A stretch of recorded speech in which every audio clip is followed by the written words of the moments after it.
Bienvenue à notre nouvelle capsule Découvrir et aimer Jésus.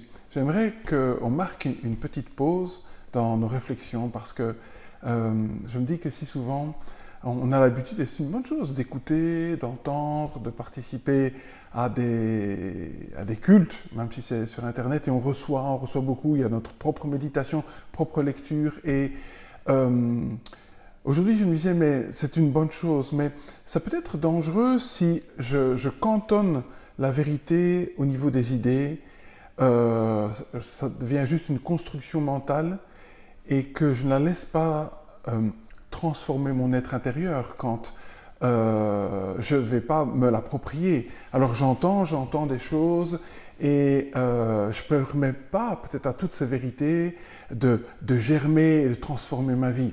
Je pense à cela parce qu'on vient de célébrer une fête incroyable, la fête de la Pentecôte.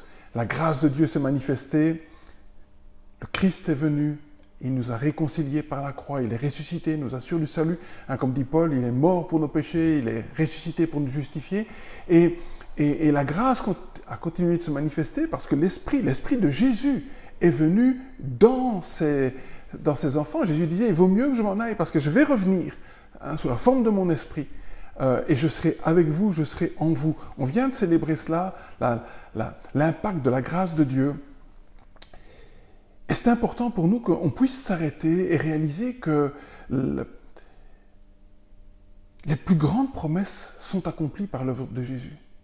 Et par sa venue en nous, elles deviennent potentielles, elles deviennent effectives. On n'est plus les mêmes, même si le corps reste le même. Paul dit, la tente un peu se détériorer, s'abîmer, vase de terre, mais le trésor est là. Et on a besoin de réaliser qu'être chrétien, ce n'est pas juste emmagasiner. Je voudrais vraiment nous encourager à réfléchir sur cette réalité. On n'est pas juste là pour discuter des idées, mais le Christ nous a transformés radicalement intérieurement. On est devenus des porteurs de Jésus, un nouveau genre humain.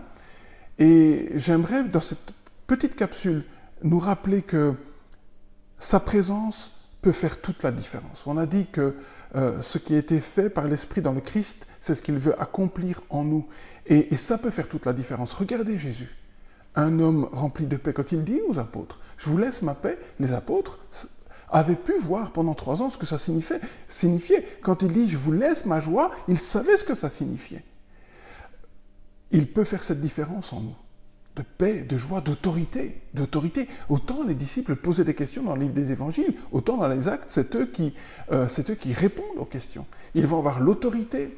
De par la venue de l'Esprit du Christ, c'est comme si le ciel, la réalité invisible, était palpable dans l'Église primitive.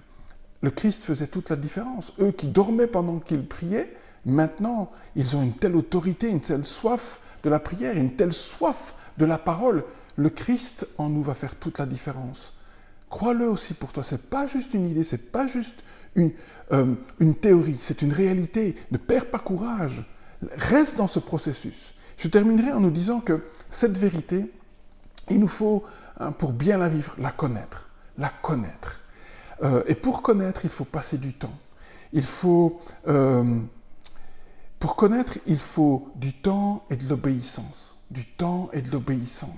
Paul priait pour que nous connaissions, qu'on ait cet esprit de révélation. J'ai besoin de connaître ces choses. Deuxièmement, j'ai besoin de les aimer. Aimer ces choses qui ont changé ma vie. Aimer le Christ en moi. Dans l'Écriture, on sait que connaître, c'est vraiment aimer. Passer du temps avec lui. Et enfin, connaître, aimer, va m'amener à le suivre, à marcher avec lui en nouveauté de vie. Je voudrais donc vraiment nous encourager, nous qui apprenons à connaître Jésus, qui apprenons à l'aimer, à ne pas rester sur les bancs de l'école.